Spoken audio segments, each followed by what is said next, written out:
project for this evening is we're going to clean out this Fujitsu mini split. Seems to have collected a lot of material in the fan blade area, so we're going to try out a new toy. We have this turbo tank, new Calgon, little mini pressure washer. It's a commercial grade unit.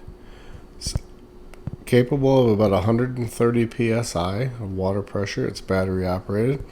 I've charged it for at least 8 hours, maybe more like 12, so it's ready to go.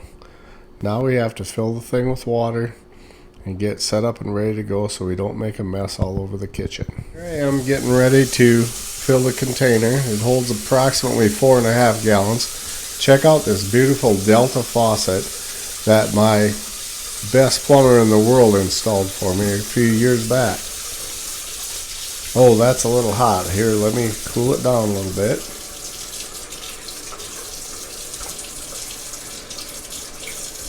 It's still pretty hot. Maximum of 100 degrees water temperature to put in this container. And I know I was told that I should put in some liquid detergent, but I read the directions and it said do not put anything in this baby or it's going to seize the pump up, and looks like an expensive device, so I am not gonna wreck it for anyone. So we're going to take the hose. Look at that baby, pulls right out, fits right in the container. We're going to crank that baby up and get her filled up. Then there's going to be a process that I have to install a plastic bag around the outside. Plastic bag is going to keep the mess from being on the floor, we hope.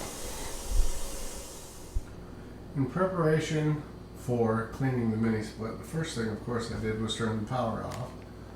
Here you can see I've got my remote testing it, it's off. So we're going to have to start by tipping the cover up and taking the cover off. Tipping the cover up is a little bit of a trick. There are two buttons on the side here that you push in, and it releases the front part of the cover, and then you can tip it up and lock that into place. I always have to look at the operator's manual to figure out where those little buttons are. So the next step I'm going to do is I'm going to remove the outer shell from this, so I can actually get into the core and get into the fan area.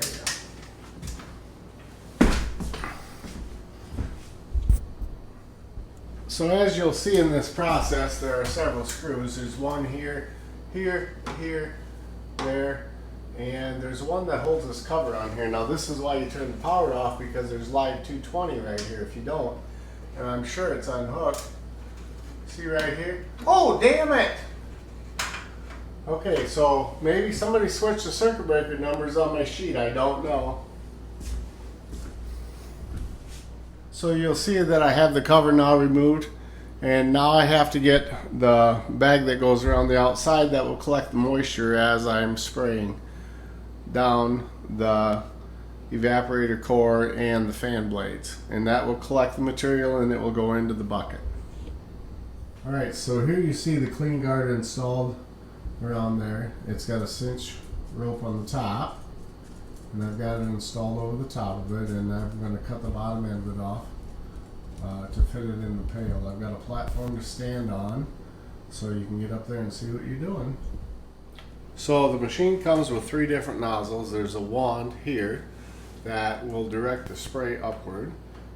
There is a 15-degree nozzle, and there's also a direct jet spray nozzle. Now this is 130 psi, and hopefully we'll be able to get in there and clean some of the crap out of this fan without removing any more of the material on it.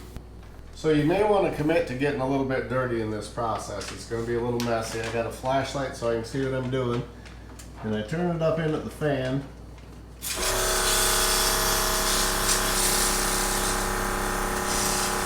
You can see large amounts of garbage coming down going into the pail, trying to clean that fan out.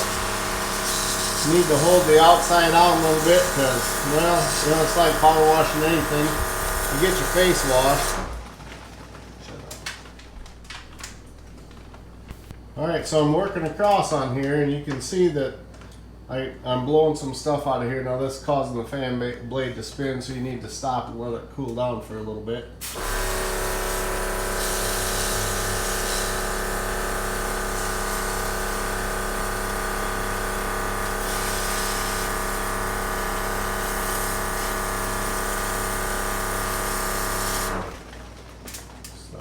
So you wonder why you do this? Look at that pail full of nasty. So I think we're going to leave this on for a little while. Seems to be kind of dripping, and that's the way I feel right now. I'm covered with water in my whole front side. Maybe I did it wrong. I don't know. Well, here's the moment of truth. You want to see what we got out of that air conditioner? Now, keep in mind, I pre-cleaned it with Frost King spray cleaner in the evaporator.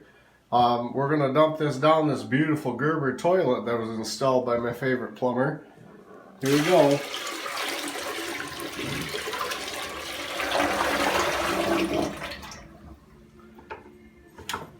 Yep, looks like it did a pretty good job of cleaning.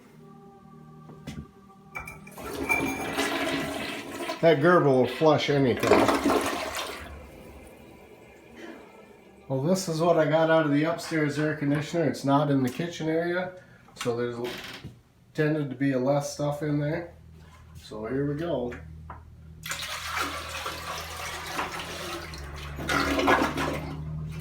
Just like that. There that Gerber is again. It'll take shit from anybody. So as a wrap up, I'm gonna show you a few things here with this. We have 3 different tips that are available. We have a wand. I don't know if you can see that. Sprays out of the side.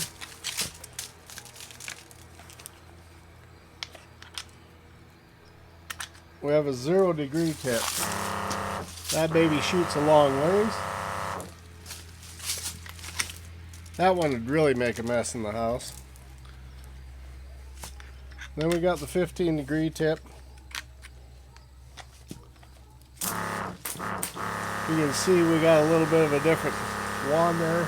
That's the one I use most of the time. The long one I use to spray across the top of it. So the thing that you always have to remember when you're doing a project is you need quality tools. I got my Snap-on screwdriver.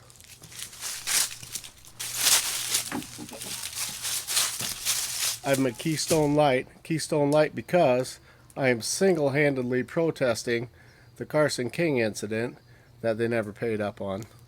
So I hope you enjoyed the video. Have a great day. As a wrap up, I'm standing here in front of it. I had it cranked on 85 for a while. Fan speed is up. Now I turned it down to 68 and the fan speed sounds really well. I'm sure you can hear that. Sounds like it improved the whole operation. Thank you again. Have a great day.